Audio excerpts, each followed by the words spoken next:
always been an effective means of initiating some social reform. Charles Dickens' writing inspired people to create a positive change in their environment so that members of the lower English class could benefit economically and off of the environment. Many people of Charles Dickens' day believed that poverty was something that couldn't be changed. Charles Dickens believed otherwise. Dr. Arlene Bowers Andrews, professor of social work at the University of South Carolina, says that Charles Dickens often referenced the trauma of his childhood in his work. This allowed him to make emotionally infused literature that appealed to people and prompted them to do something to create a positive change in their environment. See, Charles Dickens grew up in a poor household, but it was relatively content for some time. That is, until his father, John Dickens, incurred so much debt that he was incarcerated in a debtor's prison for his tremendous outstanding debts. Because of this, Charles Dickens had to become his father's errand boy. Because of his father's destructive financial habits, his father would borrow tremendous amounts of money and then go to those same lenders and borrow more or different lenders in order to compensate for the discrepancy in his borrowing. This was a huge issue, and it negatively impacted Charles Dickens emotionally throughout the duration of his childhood. Another responsibility of Charles's was to go and sell off all of the family belongings. These belongings included some of his beloved childhood books, and this negatively impacted him emotionally, and some would say scarred him for life. After he had sold off the family's belongings, he was sent to work in a shoeblocking factory where he would label jars for hours on end. It was extremely tedious work, and the factory itself was downshotted and infested with rats and other rodents. Charles had only one friend in this time, a boy named Bob Fagin. Fagin was his only friend, and he was his only way to converse with people during his work. Fagin was actually referenced later on in his popular novel, Oliver Twist, as observed by Toru Sasaki, a member of the Dickens Fellowship. This just goes to show what an impact Charles Dickens' childhood had on his later works. Even after Charles' father came upon sudden financial windfall and was able to be released from debtor's prison, he expected Charles to continue working at the factory for some time. This hurt Charles because he realized that his family was essentially forgetting about him as they moved on with their lives.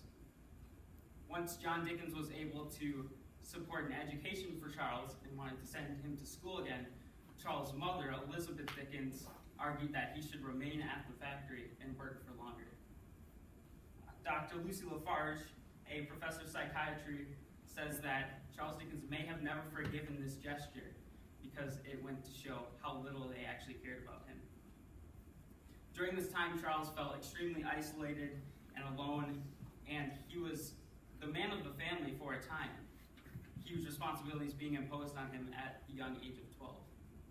He was the family's only source of income, and he had the most independence of anybody in the family, meaning that he had a number of tasks that he had to complete. Charles was not comfortable with referencing this period in his life until much later on, and in the meantime, he made allusions to it in his work. One great example of this being his novel, David Copperfield, which was essentially a covert autobiography. In this autobiography, he speaks of details regarding the factory, but it's an analogous setting so that the readers are not aware that it is actually in reference to his childhood. Going into his adulthood, Dickens was able to use his coy, sarcastic tone in writing to make a name for himself in the genre of social satire. His two greatest works in this category, Nicholas Nickleby and The Pickwick Papers, expose hypocrisy and corruption by using expertly placed dialogue and exaggerated conflict. All of this put Dickens in the spotlight from a very young age as an author. Now, in Dickens' work, he had specific topics that he was more in favor of than others, things that meant a lot to him because of his childhood experiences. One of these topics was poverty. Poverty had influenced his childhood deeply, and so he referenced it often and criticized parishes and poorhouses, which often did a poor job of taking care of the poor. He embodied the indifference that rich people held towards poor people in the time in characters such as Ebenezer Scrooge from A Christmas Carol. Dickens also was concerned with the environment and the environmental repercussions of production during the Industrial Revolution. He observed the murky clouds that hovered over London as a result of factories and negative work environments such as that which he worked in previously. Dr. Anne Haley Mackenzie, a professor of biology, says that he was very adept in pointing out the intricacies of these negative environmental repercussions. Dickens was also able to observe greater trends in society and social movements, such as the French Revolution, in his book, A Tale of Two Cities. At the same time, he was able to incorporate minute, odd quirks in people that he observed while going about his daily life, who he would many times incorporate into his works as characters. Overall, Dickens was able to elicit a response in his readers that prompted them to go out and create some social change and positively impact the world around them. He was able to achieve his goal, which was to write and inspire change and an aptitude to make the world a better place.